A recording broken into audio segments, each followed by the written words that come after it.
The forest whispered softly, its voice merging with the rustling leaves under a golden sunrise. I wandered aimlessly, thoughts fragmented, seeking solace beyond the mundane chaos of life. Amid the stillness, a figure sat beneath a grand Bodhi tree, radiating calm. It was Buddha himself, clothed in simplicity, his demeanor a testament to serenity. He turned towards me, eyes unclouded, reflecting wisdom accumulated through countless lives. I stood paralyzed, words evading me.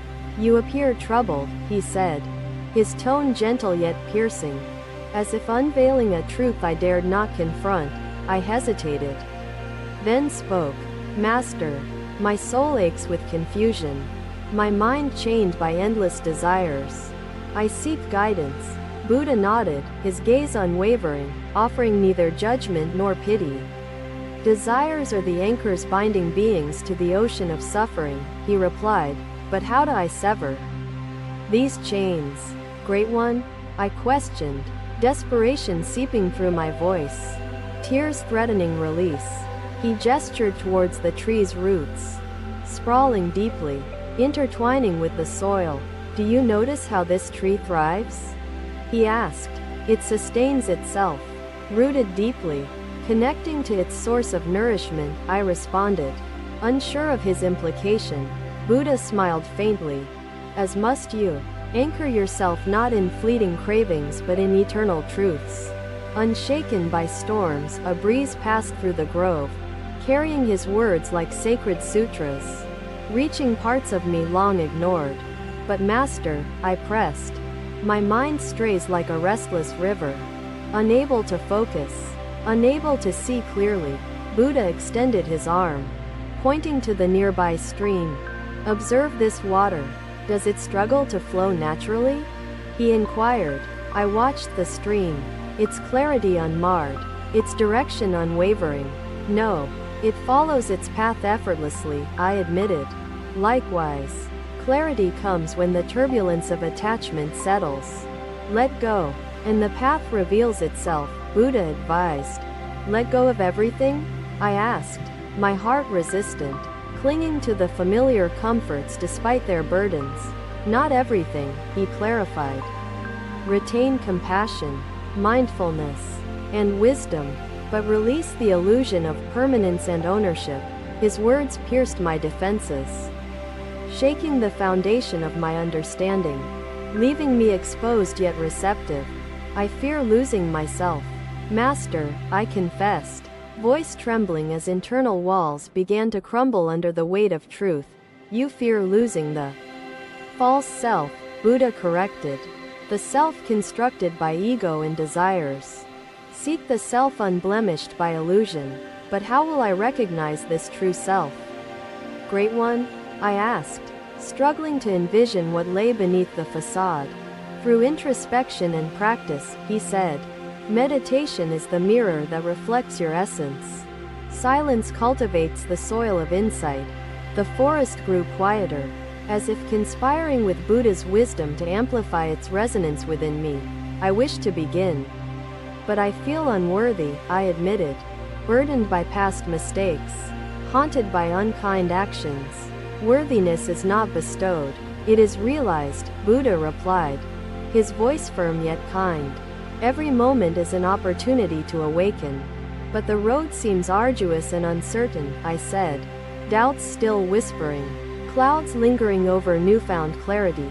"Even the tallest mountain is conquered one step at a time," Buddha assured, his presence grounding my wayward spirit. He gestured towards the setting sun, its descent painting the horizon with hues of closure and rebirth. "Begin now." As the sun dipped below the horizon, Buddha's words illuminated the darkness within me. My journey had begun. Another day, another moment to reflect. As the sun rose, casting golden hues across the tranquil forest, I wandered. The path felt familiar, yet alive with subtle changes. New whispers from nature urging me forward. My heart sought guidance. Under the same Bodhi tree, Buddha appeared again, his presence a sanctuary amidst the shifting tides of existence. I approached. You return, he observed.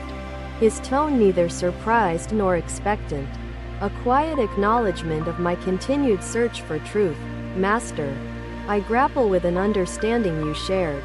Yet shadows of doubt persist, I confessed, bearing the weight of uncertainty. Buddha nodded, his gaze steady, as though my struggles were the echoes of countless seekers before me. What troubles you? Letting go feels like losing everything. Who I am, what I know, and all I've built, I admitted. He gestured to the fallen leaves scattered across the ground, each uniquely shaped, yet serving no purpose now. Do you grieve for these? Number. They have served their time, I replied, pondering the cycle they embodied. Nature's endless transformation. Likewise, attachments often outlive their essence, binding us needlessly, Buddha explained. Release does not diminish. It nurtures renewal. But how can I distinguish what to hold onto and what to release? I asked, yearning for clarity. He turned his attention to a bird nesting nearby. Watch the bird. It nurtures when needed, then lets its young soar, I observed, noting how the bird cared deeply, but accepted impermanence gracefully, unburdened by clinging or despair. Let wisdom guide your actions, not fear or desire, Buddha advised, and balance will find its place in your heart. But Master, the fear of losing feels insurmountable, I confessed, my mind resisting the inevitability of impermanence. Buddha pointed to the horizon where the sun began its ascent, painting the sky anew. Is the day lost when night arrives? Number. The cycle continues, seamlessly merging beginnings and ends, I said, grasping faint threads of his profound analogy. Every end is but a transformation.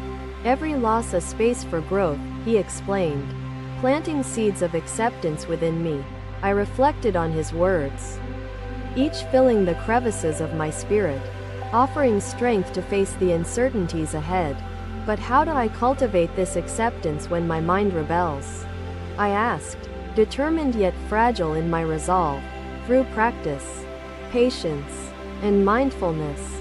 Start small, surrender the insignificant, and the profound will follow, Buddha said, his tone encouraging.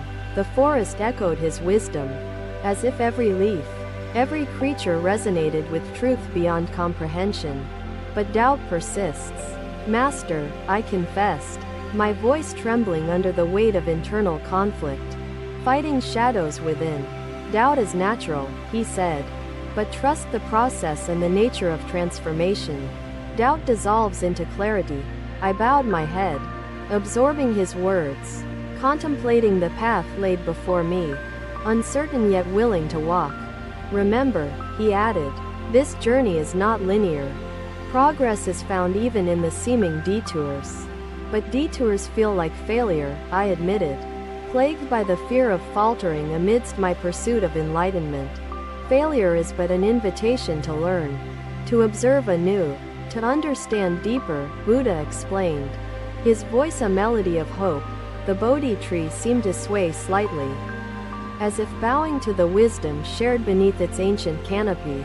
But Master, I persisted, when will I know I've truly let go? What marks the arrival of freedom? You will no longer question. Peace will envelop you, effortlessly, Buddha replied, his certainty weaving calm into my restless thoughts. The day matured, its light illuminating shadows previously hidden, revealing paths unknown yet beckoning exploration. Begin where you stand, find progress in presence, and trust life's current, Buddha encouraged, his presence unwavering as ever. As the sun reached its zenith, Buddha's figure seemed to merge with the environment, an extension of its harmony. And as my feet began to tread forward once again, his words lingered, anchoring my thoughts in the stillness of wisdom. Another day, another quest for clarity. As the forest shimmered under morning light, its beauty both grounding and elusive, I ventured. My steps led me again to the Bodhi tree, now a silent witness to my unfolding journey. Buddha awaited, You return once more, he observed, his tone serene, free of expectation, acknowledging my persistence in seeking truth. Master, I sense change within, but questions arise like clouds obscuring the clarity I hope for, I said. Buddha nodded, his presence grounded like the roots beneath him, his gaze steady as the timeless wisdom he embodied. What questions burden you? He asked, his words an invitation to share without fear of judgment. I struggle with relationships. Great one. How to love without attachment. How to connect without becoming entangled, I admitted.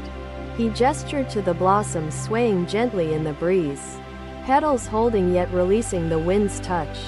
What do they teach you? They flourish through balance, holding briefly but always letting go. Sustaining harmony, I replied, contemplating the fragile beauty before me. Likewise, love is found in presence, in giving without demand, in allowing growth without possession, Buddha explained, but emotions cloud my actions. And fear speaks louder than understanding, I confessed, my voice carrying the weight of vulnerability. Buddha pointed towards the sun climbing higher, steadfast in its ascent, illuminating all in its path. What does the sun teach? It gives generously, illuminating without favor, free from expectation or fear. Serving all, I responded, pondering his profound simplicity. Be like the sun, love freely, embrace all, yet remain unattached. Grounded in compassion, Buddha advised, planting seeds of wisdom, but love hurts. Master, when loss or rejection occurs, how do I shield myself?